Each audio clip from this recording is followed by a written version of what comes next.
Welcome to the Rob Call Bottom Up Show, sponsored by opednews.com, available on Pacifica Radio Network and iTunes and Stitcher and Progressive Radio Network, and available at opednews.com/podcasts and on YouTube. My guest for this show is Michael Rivage-Seul. He is a liberation theologian and former Roman Catholic priest. He taught for 40 years at Berea College in Kentucky, where he directed the Peace and Social Justice Studies program. And he's the author of a new book, The Magic Glasses of Critical Thinking, Seeing Through Alternative Fact and Fake News. And I have to say, I love that book. This is the second time Mike's been on the show, so welcome back. Thanks, Rob. I'm happy to be here. Yeah, and I really mean it. Your book is just outside of what I consider a terrible title, it's a brilliant book that I think is really worth reading. We're here to talk this time about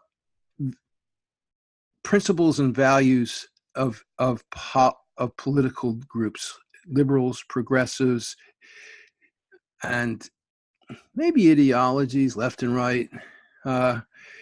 And the reason is because I realized in all this work that I've done over the years, looking at bottom up and top down, which is the theme of the show, that I haven't really looked at conservatism and progressivism from the lens of top down and bottom up. I've kind of done it indirectly in a lot of ways, but not really directly. And so that's what I wanted to do here. So one of the ways that I started doing this is I talked to a conservative I know who recommended a book as a beginning. It's by Paul Kengor, and the book is 11 Principles of a Reagan Conservative. And that book lists 11 conservative principles. And I think at least the first three, in the order that I'm putting them, are potentially bottom up. Mm-hmm. And then they kind of move from there to more top down. So the three are limited government, freedom, and family. And then the other 8 are faith, belief in the individual, sanctity and dignity of human life, American exceptionalism, the founder's wisdom and vision, lower taxes, peace through strength, and anti-communism. And I think that certainly limited government, that's a bottom-up idea. I mean, I preach in my book that big is bad, that big is a problem, that too big is abnormal. It's not part of nature. And so conservatives talk about big government, and they don't like it, whereas liberals and progressives tend to love big government. Mm-hmm. And frankly, I've gotten to think that, we've got to look at that. We've got to look at every aspect of government and try to prune it down when there's too much of it. But I also believe that we need it. I really think that one part of bottom-up thinking is systems theory, and that with systems theory, you need balances, and there has to be regulation. And in nature, all nature has limits. You can't have a very high or very low pH chemically, or it kills the organism. Mm-hmm. And so you have to have all kinds of limits in nature for life to thrive. And you need the same in all things, I think. Mm-hmm. So it's a matter of moderation, really. I think in terms of so that's limited government is about bigness. I think when it comes to freedom, I think that both the right and the left believe in freedom, but their definitions of it are different. And I think that family is something that I think both the left and the right believe in, but the right, I think, would argue that there's only one kind of family, a man and a woman and their children, whereas the left would say any people who love each other would be family and who live together. And then you got these other 8 that I think tend to be more conservative, more top down. Faith is about religion. Faith is about God, an all-powerful being, and I tend to think of that as top-down. Is there a bottom-up way to think about faith? Actually, what am I saying? I mean, if you look at the Native Americans in Turtle Island, if you look at peoples who believe that everybody is connected together, I mean, my version of faith is that we're all connected together and we all as a whole make up what, quote, God is. God is all of us together with everything and everybody as one. My main message for bottom up is you want to have connection consciousness. We're all connected to everybody and everything. Yes. And then it gets into this sanctity and dignity of human life, and really that's all about being pro-life and anti-abortion. And I'm doing a kind of longer intro than I usually do for my show. I usually have my guests start talking by now, but I just need to kind of lay this stuff out. This list includes so down near the end, you've got peace through strength and anti-communism and lower taxes and the founder's wisdom and vision and American exceptionalism. But you put them all together. You put them all together, and I really think that there's the 8 of them are really a lot of top-down stuff. That a lot of them are based on the idea that goes back to the Middle Ages, where a king was endowed by God. Mm-hmm. Authoritarian figures were based on religious belief, and how did we get there? And even though this is the 21st century, so much of this thinking is, I think, rooted in some pretty old kinds of thinking. It's feudal thinking, really.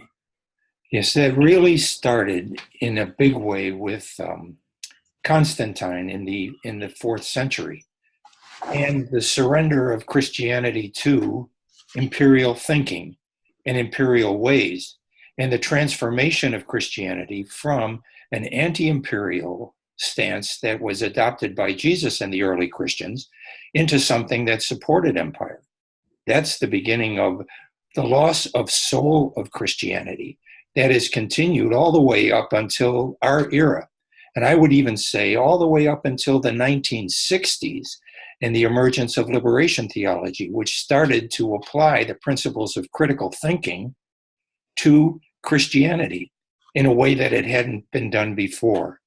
And from there emerged a whole new understanding of Christianity that I would say, just going back to the title of my book, enables people to put on glasses that enable them to see the world in a very different way, so that the wisdom of the world that is embodied in the long list of problems that you just rehearsed is 180 degrees away from the wisdom of Christianity, the wisdom of Jesus. But instead, it's been transformed, is that the faith has been transformed into an ideology supporting the status quo and supporting the empire that Jesus and the early Christians opposed, the empire that killed Jesus, the empire that persecuted the early Christians. Wow. So, and Constantine was about 300 AD? Yes, I always think of him around 325 because that's when he summoned the Council of Nicaea, which ended up making pronouncements about the nature of Jesus. That's where they threw out all the texts and teachings that didn't agree with empire, right? Well, it's part of it. That was part of it, or part of the process. That was a longer process than just happening in that 1 year, 325. But it was one of the key events in that process. So we're dealing with something really old when it comes to that kind of conservative thinking. And that kind of misrepresentation of Christianity and of the teachings of Jesus, which modern scripture scholarship has helped us uncover. We know an awful lot about, contrary to kind of accepted wisdom, we know an awful lot about Jesus, not so much from the Gospels, but because we know very much about the context in which Jesus lived. The Romans were very good at keeping records. And so was the Jewish faith is very good about that too. So we know what the Jews believed at the time of Jesus, and we knew what the structures of the Roman Empire were. And those determined what Jesus and his family, the shape of his family life would have been in a very precise way. So we know an awful lot more about Jesus than is commonly admitted. And so you just wrote an article about how Jesus would not have necessarily opposed divorce. He would have opposed the way that men abused women and treated them like possessions. Yeah, it really, what I was trying to say is that Jesus opposed machismo. Jesus opposed patriarchy. And his criticism of divorce that was just read yesterday in yesterday's gospel in the Roman Catholic liturgy was really a statement of opposition to patriarchy. And we know that because, well, here's where modern scripture scholarship helps us. It would tell us that Mark, writing about the year 70, really changed the narrative that he's presenting about Jesus to fit his audience, which by that time was outside of Israel, where it was possible for a woman to divorce her husband. But in Jesus' time, it was impossible for a woman to divorce her husband. And it was very easy for husbands to divorce their wife for burning the food even, or talking too much, spending too much time talking to her neighbors. So Jesus, it would be impossible for Jesus to say the words that were attributed to him yesterday in the gospel, where he says, if a woman divorces her husband, she commits adultery. Well, it was impossible for a woman to divorce her husband. Those words would have meant nothing to Jesus' immediate audience. So we know that he couldn't possibly have said that, and that Mark changed the gospel, changed Jesus' words for another audience. Does that make sense? It makes perfect sense. And, you know, it's interesting because in doing the research on this idea of conservative principles and values, I was looking at Corey Robbins' book, The Reactionary Mind. And he emphasizes that workers, slaves, and wives have been treated by the law and the courts as property, even as recently as 1950, where it's basically been that if somebody takes a job, or if a woman would agree to be married, then they basically gave up rights. And up until 1950, in every state in America, a man was allowed to rape his wife against her will because he was married to her. You know, what you're bringing up, Rob, is really, really important in terms of the kind of theology that I've been talking about, liberation theology, because it recognizes that Jesus and Christian belief itself is antinomian. It's against the law. And what really distinguished Jesus from his contemporaries was his position of obeying God's law by disobeying human law, recognizing that human law is really always supportive of the power class. And so Jesus, as a poor person preaching good news to poor people, took the position that breaking the law is really obeying the law. And what happened after Constantine was that. Go ahead. Yes. After Constantine? After Constantine, that was turned on its head, because becoming imperial, Christianity then became a religion of obeying the law instead of disobeying the law. So Jesus' original teachings were to disobey man's law because that was opposing God's law. Yes. And not only disobeying man's law, but disobeying what was presented in his culture as God's law, namely, it's epitomized in the law of the Sabbath. So Jesus became, he scandalized and was his contemporaries in the power elite by disobeying the Sabbath law, the highest law that the Jews had at the time. the highest law of the Jews. Why did he disobey that? Why was that something to disobey? Because it oppressed people. For instance, in the Gospels, he was not allowed, in the eyes of his opponents, to cure on the Sabbath because that was considered work. And Jesus' position was the opposite.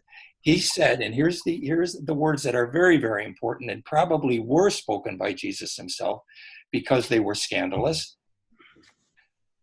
The Sabbath man was not made for the Sabbath, or human beings were not made for the Sabbath.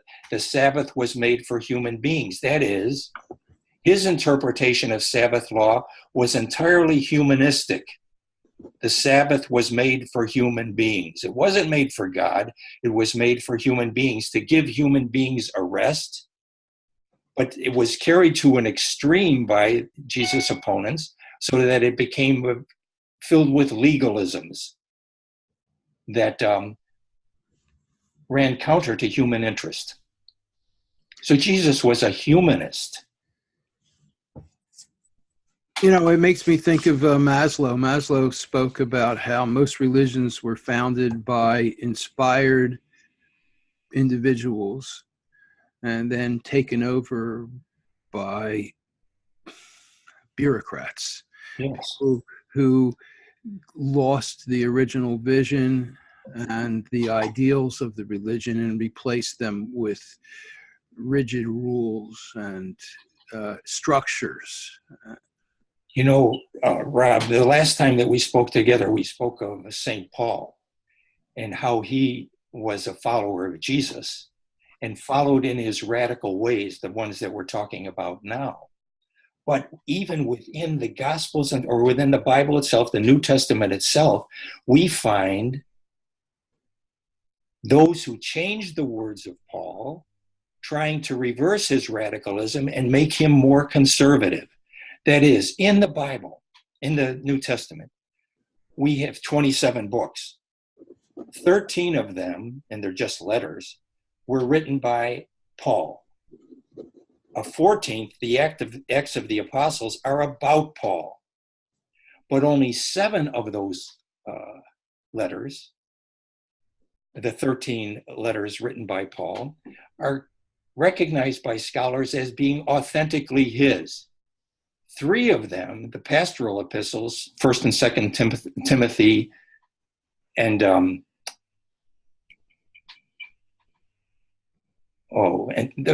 pastoral epistles are really written against Paul to make him more conservative. 1st and 2nd Timothy and Titus are written against him, and they make him conservative. So the difficulties that people have with Paul, for instance, his attitudes towards women, are really trying to represent attempts by his opponents trying to make him more conservative and less in tune with the teachings of Jesus the radical. So the current Bible, the New Testament, was established at the Council of Nicaea, and it basically included texts that were revisionary, that changed the message of Jesus and Paul. Yes. That's what modern scripture scholarship is finding, and it's the basis of the whole quest of the historical Jesus that began really towards the end of the 19th century, and that reached its apotheosis really for Catholics especially during the Second Vatican Council from 1962 to 1965. But Protestant scholars and Jewish scholars as well had been looking at these in a critical way, looking at the text in a critical way, and outran really Catholic theologians. In 1942, Pius XII opened the door for Catholic theologians to join their Protestant and Jewish brothers and sisters in applying modern techniques to the interpretation of Scripture. And they found that the Scriptures are really compendiums of different kinds of literature. They're not all history. You have myth, legend, debate, fiction, letters, law, and you can. And if you read myth as though it were history, you misrepresented and misunderstood. Well, that's the beginning of this modern scripture scholarship that led to revisioning the person of Jesus, applying those principles, the principles of scholarship, to the Gospels themselves, uncover a Jesus who's a radical and not an upholder of the law in the way that I've been just trying to explain. This is very contradictory then to the values and teachings of the 70 or 80 million evangelicals in the U.S. then. To most of them.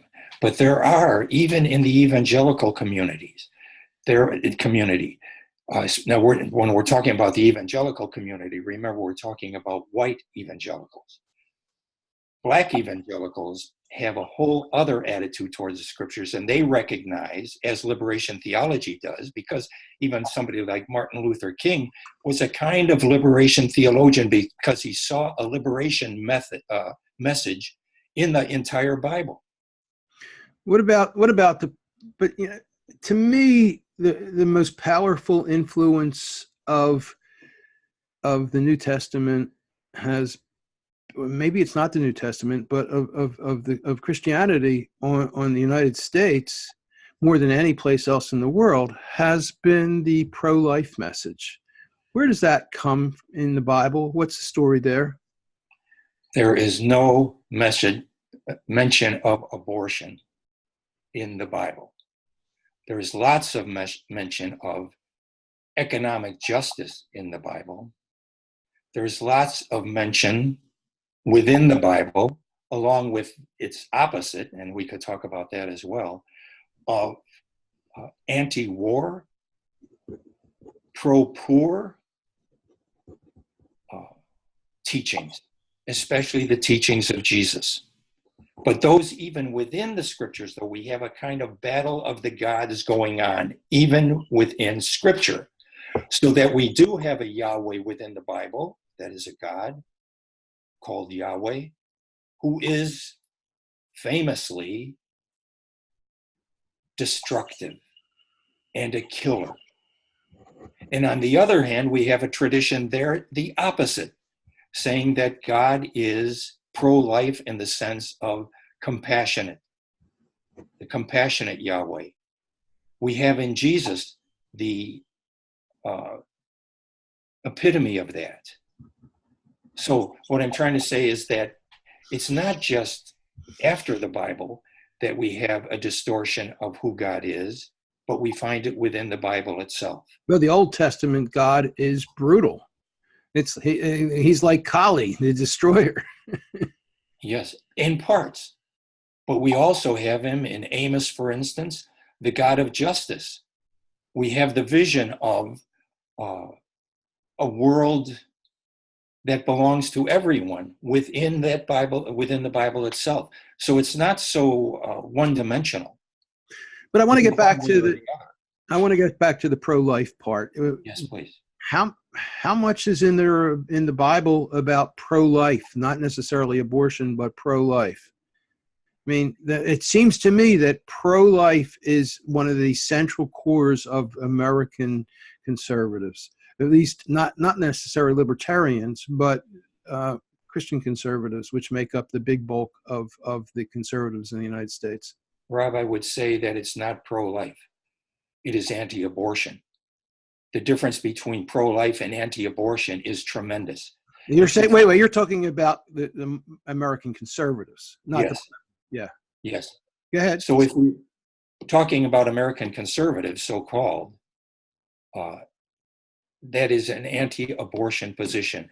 A pro-life position would be, as they say within the Catholic community, a kind of seamless garment of being pro-life, which means anti-war, anti-capital punishment,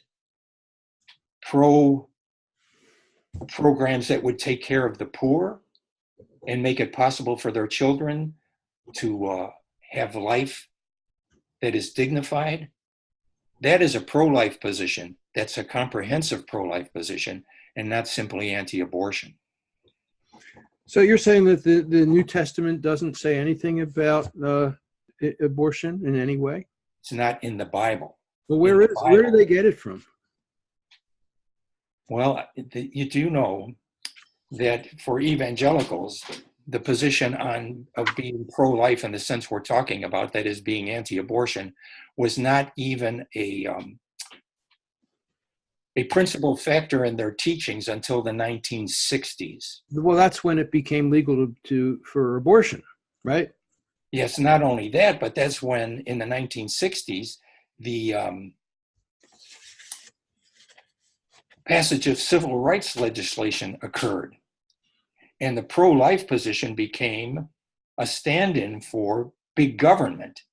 That is, government telling us what to do. And that became when you could no longer speak so openly in an anti-Black way, opting for an anti-abortion position became a stand-in for being racist. Wow. Mm. You're saying that there's an equivalency between them? That after the passage of civil rights, after the civil rights movement, it became more difficult for white people, until just recently, as a matter of fact, more difficult for white people to use language that was anti-Black.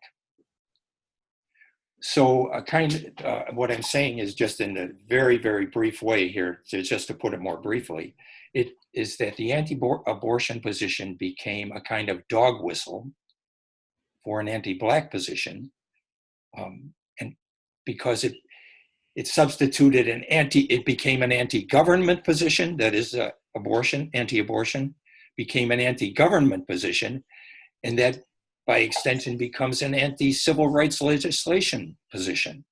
And it's all part of that Southern strategy. I don't know if I'm saying that clearly enough. We'll talk about you just bringing up the idea of the Southern strategy. Let's talk about that after I do a show ID, okay? Yes. This is the Rob Call Bottom Up Show, and I'm going to pause for a minute so I can find when I'm editing it for the radio show.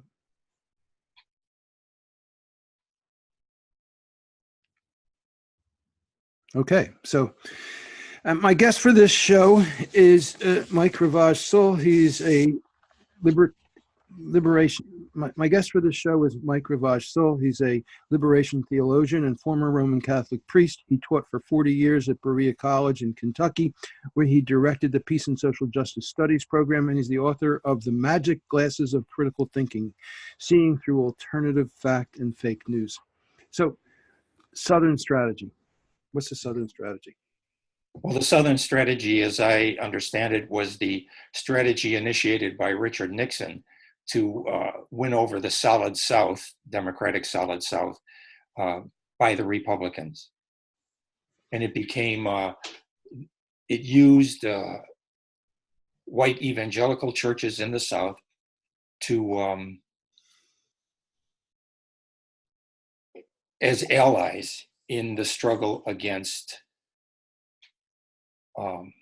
civil rights legislation, and in the struggle of the Republican Party to win over the what had previously been Democratic states. Is that what you understand, Rob? Yeah, I mean, back the southern states were for a very long time Democratic, and then with the onset of the racial equality movement in Selma, Alabama, and what have you, they became the reddest of the red states. Yes. And now they send these right-wing extremists to Congress.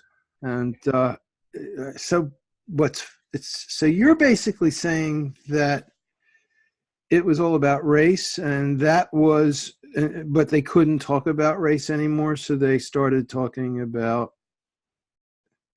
But they started talking about abortion, and the thing is that what has happened is that these 60 or 70 million Christian Zionists who also are the strongest supporters of Israel because they believe in the rapture, and they want a war to happen in Israel so that they can all be raptured up into heaven and leave the rest of the infidels and the non-believers behind, including the Jews. Including the Jews, yeah. I mean, that's the irony of the whole thing, that they're allied with the Jews. Oh yeah, yeah. I mean, I've written about how there's that great, I think it's Twilight Zone story where these aliens come and they offer this amazing, wonderful hope to everybody, and they have this book about how to treat the humans, and it's actually a cookbook.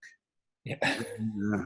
Yeah, well, that's where the Christians' attitude towards Jews and Israel is. But it ends up that means that there are 60 or 70 million evangelicals who have flipped from racism and being Democrats to anti-abortion and pro-Israel Zionism. And they end up being anti-treating people with poverty, with respect and dignity, being pro-war, pro-corporation. And overlooked in all of that, Rob, is the fact that according to their belief and according to the Christian belief, God chose, this is the belief, that God chose to reveal God's self in a poor person. Now, if we were really trying to say, well, what could that possibly mean? It means that God is pro-poor, not anti-poor. And it causes scripture scholars to look back at the entire Judeo-Christian tradition and to see that its beginning is founded in the liberation of slaves from Egypt. That's for God's first pro-life action that describes at the beginning of the Judeo-Christian tradition whose side God is on. And God is on the side of the poor. And that's epitomized by the time that Jesus comes along. That's epitomized in his person. Christians believe that Jesus was the embodiment of God. And what is that embodiment? A poor person, son of an unwed teenage mother, the friend of prostitutes and sinners, the enemy of empire, shown by the fact that he was crucified, the form of capital punishment that was used by the Roman Empire against rebels.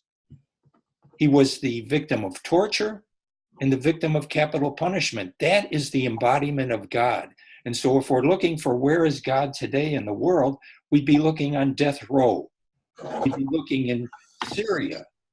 We'd be looking in Yemen and saying the people that we are bombing in Yemen, that's Jesus. Whatever you did to the least, you do to the least of the brethren, you do to me. The people who are shot by police. Yes. There's nobody more least than the people of Yemen in the Middle East, or the young man that was just, whose murderer was killed in Chicago, whose murderer was convicted last week. And also Jesus' words about women, which you bring up in your recent article, the way that's been distorted by those who distorted or totally changed Jesus' words in what is now the Bible. Jesus, as you've said, taught that women should be treated very differently. Did Jesus talk about how women should be treated rather than the way men have these powers, the way it was distorted? Well, there are so many instances of women interacting with Jesus in the Bible that need to be probed for their meaning. For instance, the time that a woman is taken in adultery, brought before Jesus by the patriarchy, and said, "What should we do with this woman? Moses commanded that she be stoned." And then Jesus says, in the end, "Those who are without sin among you, cast the first stone." He came to the defense of this woman. And he says in the end, is there anyone, after they all slink away because that no one is willing to throw that first stone because no one is without sin, according to this story, and he's left alone with the woman. And he says to her, is there no one left to condemn you? She says, no one. He says, neither do I condemn you.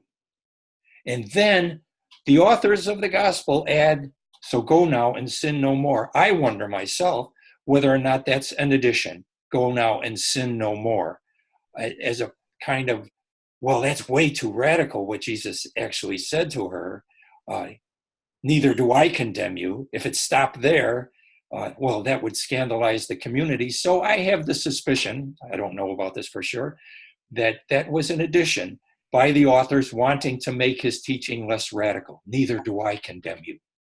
It's very significant, too, that the ones, and this especially in the light of what happened last week in the Kavanaugh hearings, where a woman's word is not taken as strongly as a man's. Well, that was the... Wait a second. I just want to... I try to keep this show kind of evergreen, so I don't like it tagged to a specific time and date. So okay. If you could just... let's rewind that a little bit and say, in light of how women were treated in the Kavanaugh hearings instead of last week. Can you just... Yes, I see. Yeah. Okay. And I maybe shouldn't have had that. That was just kind of an aside. What I was trying to get to was that in the Jewish community, the words of women were not allowed in court. They had no standing in court. And yet, in the Christian tradition, the first ones who were witnesses of what came to be known as the resurrection of Jesus were women. They, in effect, were the ones who proclaimed, who discovered that Jesus had risen from the dead, according to Christian belief. Now, what's interesting about that is that why would the authors of the Gospels make the first discoverers of the resurrection of Jesus women when they had no legal standing in the community? That means that must have happened. The women must have been the ones who, in effect, discovered the fact that Jesus had risen from the dead, in the sense that they discovered the meaning of Jesus' words, whatever you do to the least of the brethren, you do to me. That is, within our community, Jesus is alive and well in the poor and the oppressed, in the least of the brethren. The women must have been responsible for that because they are the ones who are identified in the Gospels as the first witnesses of the resurrection. So I want to take a step back. Yes, please. Women in Judaism were not allowed to testify in court. I know they're separated in Orthodox religious services now, separated from the men. A woman is not allowed to get a divorce today in the ultra-Orthodox or even Orthodox religions without getting what's called a get, permission from the husband to be released. Women don't have the power independently to do it. What did Jesus say about women and their rights? Well, I don't know that rights was a, let's see. Well, put it in the terms of the times, if not the word rights. Well, all I can say to that now that comes to my mind at the moment is that Jesus treated women the same way as he treated his men apostles. And according to the extra biblical literature, the Gospels that we've discovered since the Dead Sea Scrolls and other discoveries of that type, we find that there was a tension between, for instance, the apostles and Mary Magdalene, who was a very close companion of Jesus. And what's revealed in, I think, is the Gospel of Mary, is that there was a jealousy between Peter and Mary Magdalene because Jesus preferred her to his male disciples. Now, I don't know if that answers your question or even begins to, but what I'm saying is that Jesus' interaction with women in the Gospels was scandalous to the people of his time. How? Well, for instance, in the Gospel of John, Jesus speaks with a woman in an isolated place when there's no one else around. That shows a certain freedom on the part of Jesus that wouldn't have been shared by rabbis of his time, or that would have been looked upon by early Christians as, or the Jewish community, not early Christians, but the Jewish community, as scandalous. It makes me think of the ultra-Orthodox who fly and demand that if there's a woman sitting next to them, that the woman be removed from the seat. That happens pretty regularly now. Yes. And, I think the answer is make them move. The men should move, not the women. And if they've got a problem like that. But so it just shows that this hasn't changed much, really, in a couple thousand. All those ideas that focus on body are really anti-Christian in the sense of mystical belief that is embodied in Jesus, who was a teacher, a reformer of Judaism, but also a mystic. And a mystic is a person who recognizes that the spark of the divine is within each person, and the bodies that we have are merely servants of our spirit. And there is more unity between men and women than difference.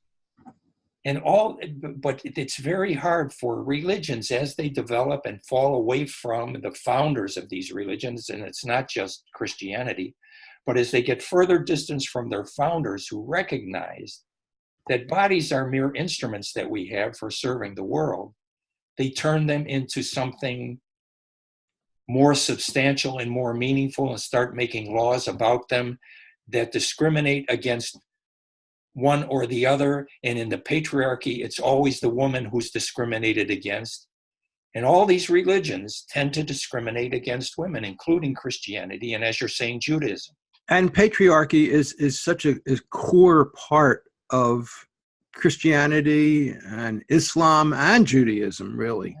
Yes. But not all, I don't think. Not of the mystical strains of those religions are not patriarchal. And nowadays, there are branches of those religions where women are treated equally. These days, yes. Oh, yes. Yes, that's true. But they're not conservative branches. They're lefty, basically. Yeah. Okay, so I want to do another show ID. So this is the Rob Call Bottom Up Show, and I'm going to pause again for the radio.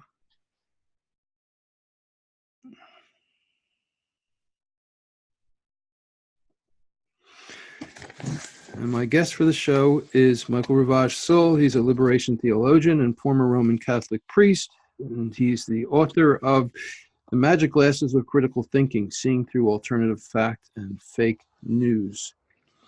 So we started this by going through this list, and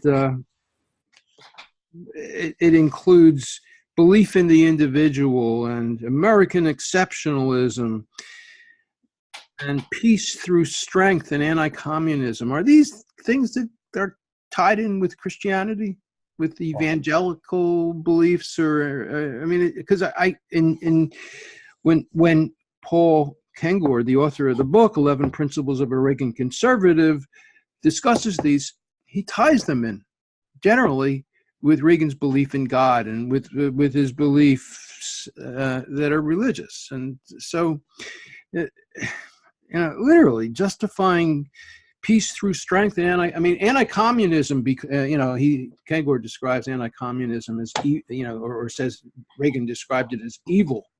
And I'm no advocate of communism, but I'm kind of a socialist myself, and I have a feeling that Jesus was kind of a socialist. What do you think about where Jesus would have been in terms of that kind of thinking? Well, there's so much in that question, Rob. It's not, which is good. I mean, it's a really good question. And when you were speaking of evangelicals being anti-communist, I was thinking, wow, my whole upbringing as a Catholic, who went to Catholic grammar school, entered the seminary at the age of 14, and was in the seminary till I was ordained at 27, and then did my graduate work in Rome till I was 32. Wow. Was so anti-communist that it's a wonder that I was able to break out of it all at all. And I try to talk about that journey into the two autobiographical chapters in my book.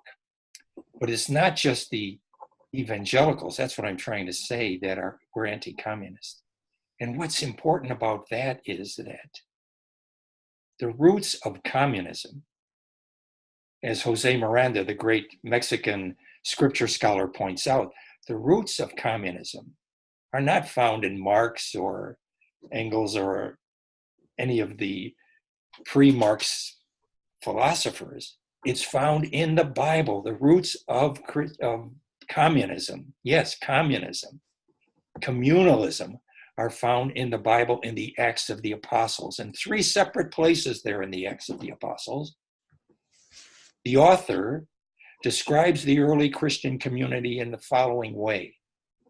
And they held all things in common, and no one called anything their own, but they would sell what they would have and distribute it to everyone as they had need. That is the formula. From each according to his ability, to each according to his need, is found in the Acts of the Apostles. That's the root of communism. That's the root of socialism. And the irony is that communism was vilified, has been vilified by Christians subsequently, and as godless communism. And here's what's very important to understand. Is that relatively recent? That's well, no. That's ever since communism emerged, because it became the supporter of the ancien regime of the order of kings and queens. But very quickly, the bourgeoisie, when they displaced the kings and the queens, used the ideology of Christianity to support them over against their new enemy, who was no longer the ancien regime, but the working class. I'm not familiar with that term, ancien regime. Oh, the old order. The old order, comes from the French Revolution and the old order. So they opposed communism and socialism as godless communism. So wait a second. So basically, communism replaced kings and monarchs who were ordained by God. No, it's the bourgeois revolution. Capitalism displaced the kings and the queens. The antagonists of the revolution, for instance, the American Revolution, was a revolution of property owners against King George. Okay. So, and then their antagonist became the working class. The antagonist of the bourgeoisie became the working class. So that the opponents of the bourgeoisie, who are the dominant class now and whose ideology we've all taken in with our mother's milk, has to be anti-communist because their antagonist is the working class. And the working class unions were very much influenced by, for instance, here in the United States, the 2 very strong socialist parties and the communist parties and the AFL-CIO that opposed the bourgeoisie, especially after the Great Depression. So the bourgeoisie are the wealthy and powerful, basically. The wealthy and power. So that they had to vilify the philosophers of the working class. And who are the philosophers of the working class? It's Marx and Engels. And now it's been argued that one of the principal tenets of conservatism is preservation of and defense of the powerful, the inequality, and protecting against the self-agency of the oppressed and the people who don't have a lot of power. Yes. And here's the point I was trying to get to, though, Rob, as well, is that it's called godless communism, but in effect, communism had to be godless because it was because the god, religion, was made to support their antagonists. The bourgeoisie, the property-owning classes, used Christianity to support themselves. And so they presented a God that was anti-working class. And we know that liberation theology, which taught otherwise, was massively repudiated by Pope Paul, who worked with the CIA to help to kill liberation theologists or defrock them. Yes, because they saw the connection between Jesus and the working class, Jesus and the poor, Jesus and the oppressed, and his vilification of the rich. So what we have now is the mass, a big chunk, probably more than half of the Christians in America. Their main motivation is protecting unborn children, and what they've given up on is protecting the poor, preventing war, preventing injustice. I have come to see them as immoral.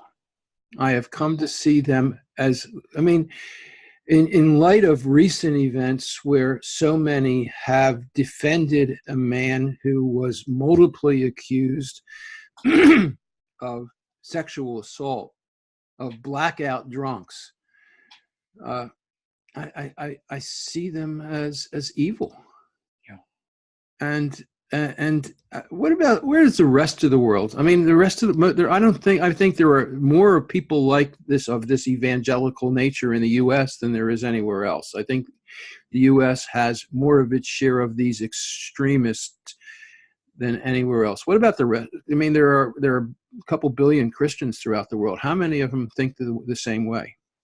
Well, because of the efforts of the Reagan administration and subsequent administrations, there are many evangelicals of the kind that you're referring to throughout Latin America, especially, and also Africa, and increasingly in South Asia, in the former colonies, because that's what you're really talking about, the former colonies.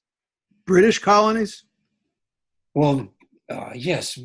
European colonies. Yeah, the European colonies, because it's of interesting. Germans and it's interesting because I was just at a conference on peace and justice studies where academics who teach the ideas of peace and justice get together, and there's a lot of talk about decolonization of the mind. Decolonization is a way of getting people to stop being dominated by the mind of the white European who created the colonization in the first place.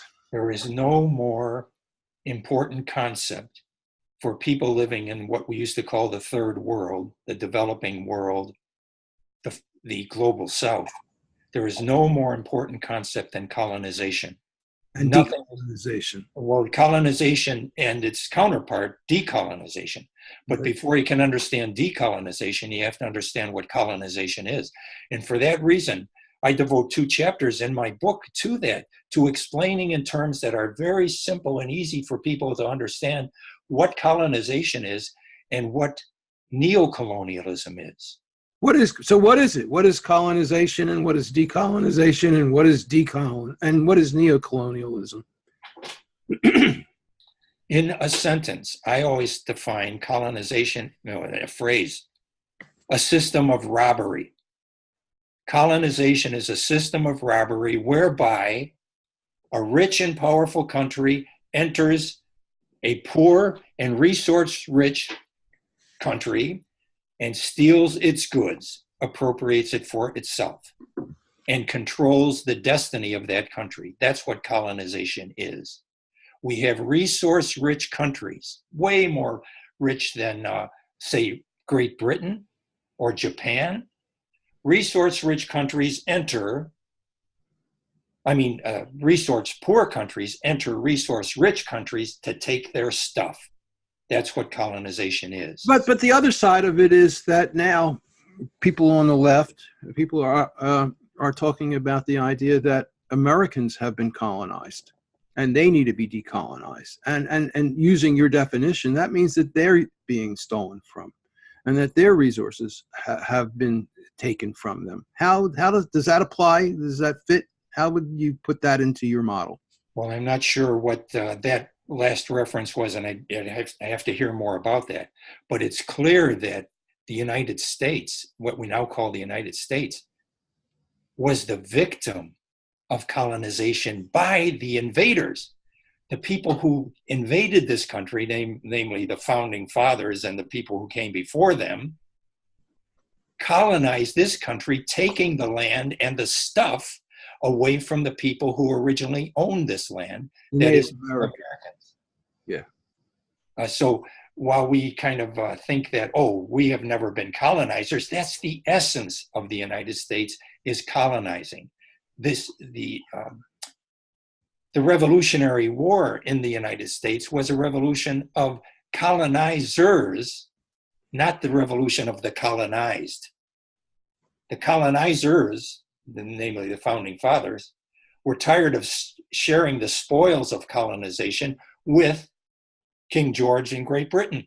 They wanted it for themselves, but they continued the colonizing process, moving ever westward and driving the indigenous people into concentration camps, which we now call reservations.